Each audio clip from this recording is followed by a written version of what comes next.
Welcome to Missing Murder Vanished, Part 16. Lori Vallow, Chad Daybell, Tylee Ryan, JJ Vallow, and Lori is cold as ice. This is an episode of Left Undone, Incomplete Investigations. I'm Catherine.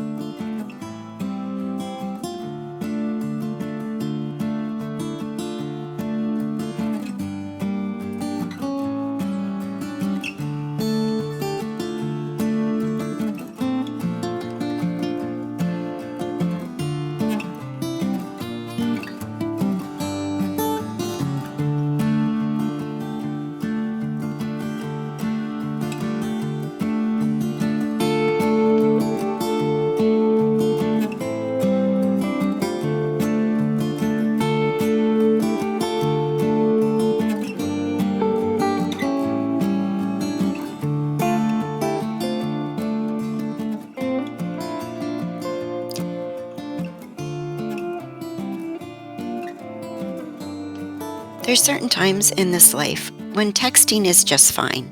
A quick message, and I love you. I'll be home soon. But do you text a young man and tell him that his father's dead? Give him no details, just a text. Is that appropriate behavior? Or does that come from somebody that is extremely cold? Well, that's what Lori Vallow did, if you remember. She texted Charles' sons the day after he died and said, "Hi, boys, I have very sad news for you. Your dad passed away yesterday. I'm working on making arrangements, and I'll keep you informed with what's going on. I'm still not sure how to handle things. Just want you to know that I love you, and so did your dad, Hart." His son says, "Lori, what happened?" "We're still waiting for the medical examiner report. I'll let you know more when I can." Well, watch this. Dateline is doing an episode this Friday, Valentine's Day, February 14th, that you need to watch. But here's a clip.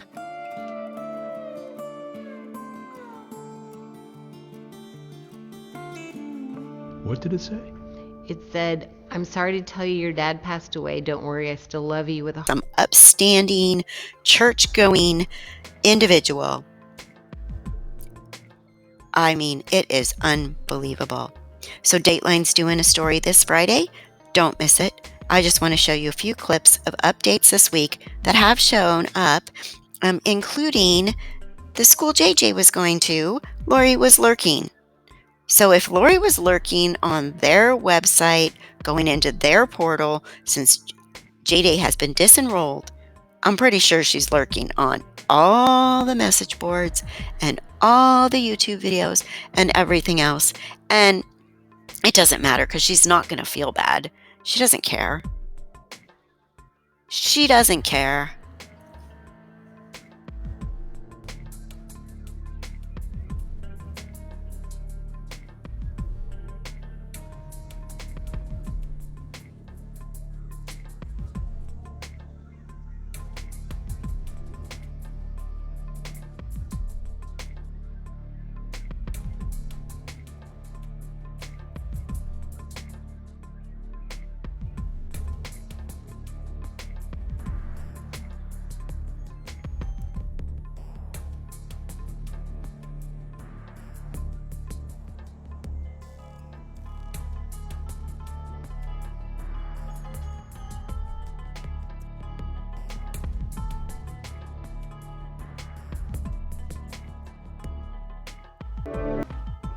New details tonight in the case of missing children with ties to Arizona. Their mother, Lori Vallow, is believed to be in Hawaii with her new husband, Chad Daybell. But Fox 10 has obtained new information from her son's former school. They believe Lori has been monitoring classroom information using the school's app.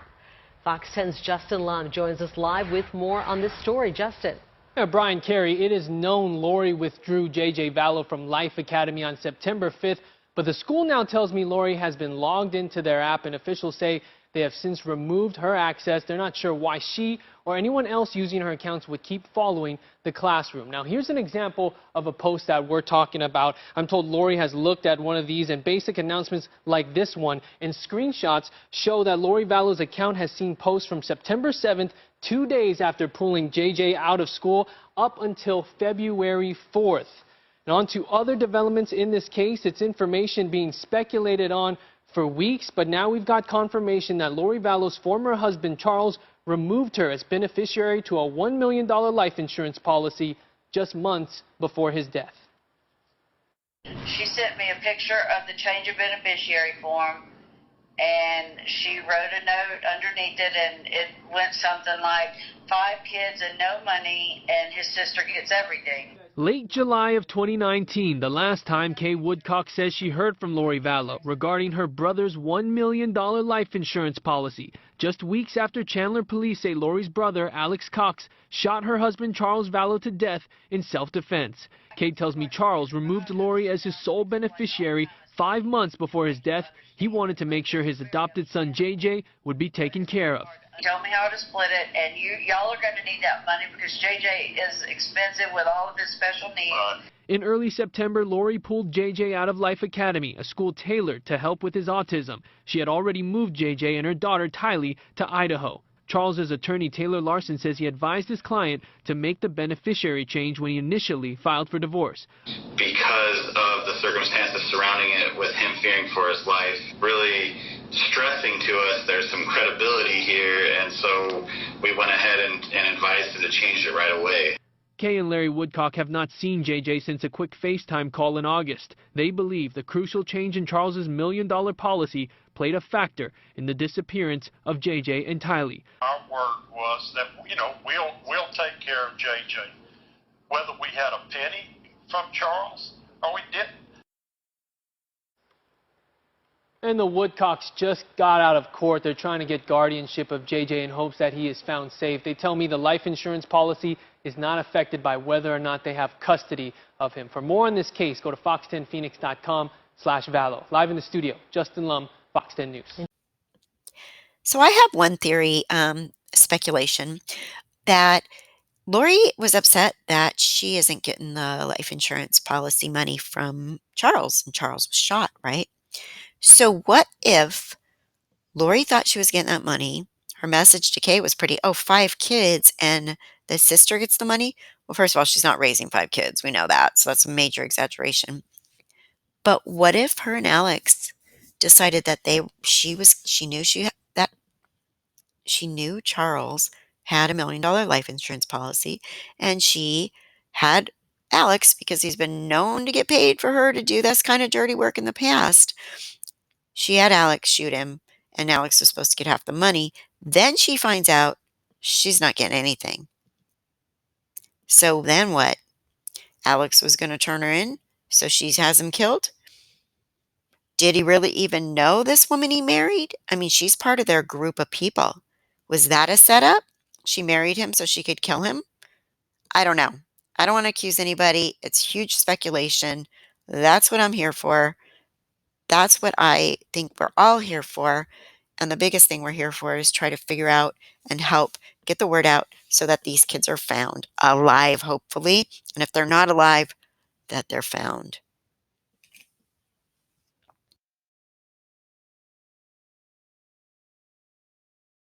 Sent me a picture of the change of beneficiary form, and she wrote a note underneath it, and it went something like 5 kids and no money, and his sister gets everything. Late July of 2019, the last time Kay Woodcock says she heard from Lori Vallow regarding her brother's $1 million life insurance policy. Just weeks after Chandler police say Lori's brother, Alex Cox, shot her husband Charles Vallow to death in self-defense. Kay tells me Charles removed Lori as his sole beneficiary 5 months before his death. He wanted to make sure his adopted son JJ would be taken care of. He told me how to split it, and y'all are going to need that money because JJ is expensive with all of his special needs. In early September, Lori pulled JJ out of Life Academy, a school tailored to help with his autism. She had already moved JJ and her daughter Tylee to Idaho. Charles's attorney Taylor Larson says he advised his client to make the beneficiary change when he initially filed for divorce.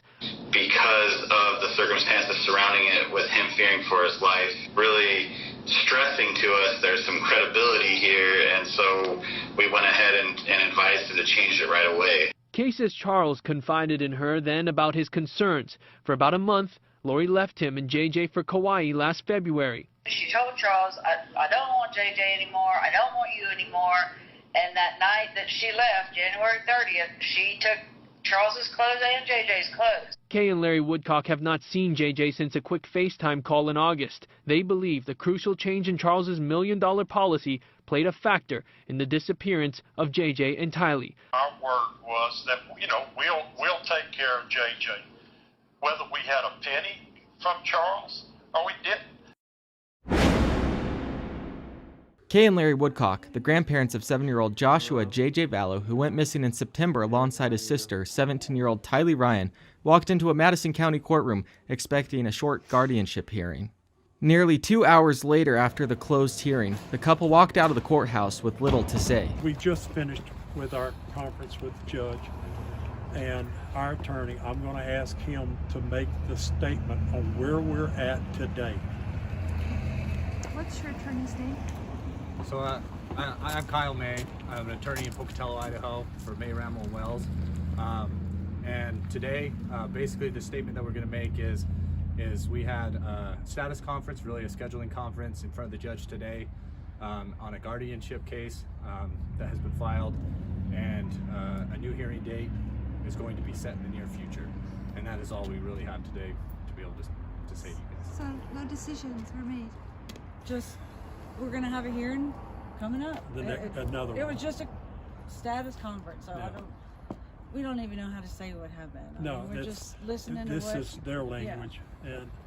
And all it is a scheduling conference. All it was just to talk about where the status of the case is, what's happening, and when we're going to go and litigate this later on. Can you say Rexburg Police was involved? Because 2 detectives did walk into the hearing.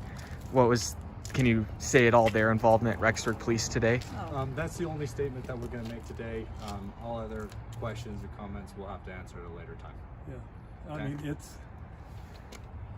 Okay, Reporting guys. in Rexburg, I'm Eric Grossarth, EastIdahoNews.com.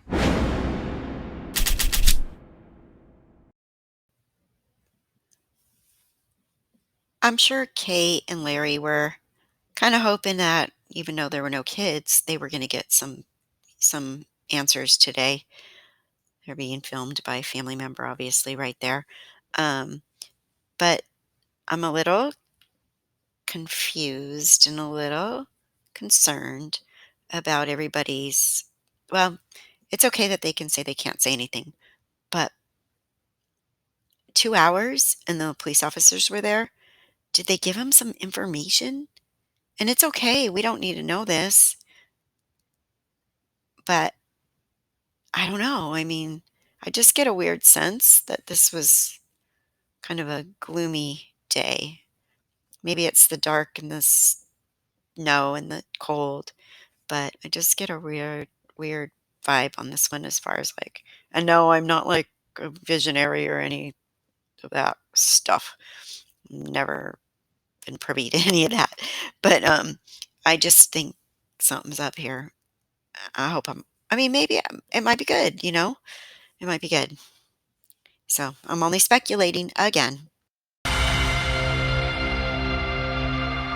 The kids were last seen in September when they were pulled out of school. That's right. You know when Lori started renting the storage unit? She went to the storage facility, according to surveillance images, on October the 1st. And then she and a man, or sometimes 2 men, visited the facility 10 times between October 1st and November 24th. So the surveillance footage Nate is referring to uncovered that Lori and a man who appears to be her brother, Alex Cox, visiting the unit together and then removing some heavy stuff, a tote, with something hanging over the end. You'll see it there. And then there's also, it looks like there's a tire or something. Alex's truck was with him, or if it was really, in fact, him. And they were spotted several times at the unit in October. So remember what I was saying about honey badger don't care? This has been going through my head about Lori Lori don't care. Honey Badger don't care. Take a quick look. Now watch this. Look, a snake's up in the tree. Honey Badger don't care. Honey Badger don't give a shit. It just takes what it wants. Whenever it's hungry, it just, ew, and it eats snakes? Oh my god, watch it dig. Look at that digging. The honey badger is really pretty badass. They have no regard for any other animal whatsoever. Look, and it's just grunting and, ew, eating snakes. Ew, what's that, a mouse? Oh, that's nasty. Oh, they're so nasty. Ooh, look. And as far as Julie Rowe goes, you can read the comments that she left. She basically was involved in all this, and she's done a complete 180. She was all about Chad and how great he is, and now she's all about how horrible he is. So anybody involved in that circle, they stab their backs, they turn on each other. That isn't the LDS faith, and it isn't even the people that are more extreme in this faith. And that was the bottom line from the emails I got from people. So this is about finding Tylee and JJ and getting justice, because Lori Vallow and Chad Daybell are not, this is not a custody issue. That's the bottom line. Anybody that believes it is wrong. There was no custody issue to be had.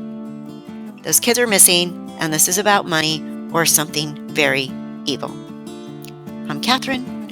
This has been another episode of Left Undone, Incomplete Investigations. Please like, subscribe, and ring the bell, and comment. Thank you. Have a good night.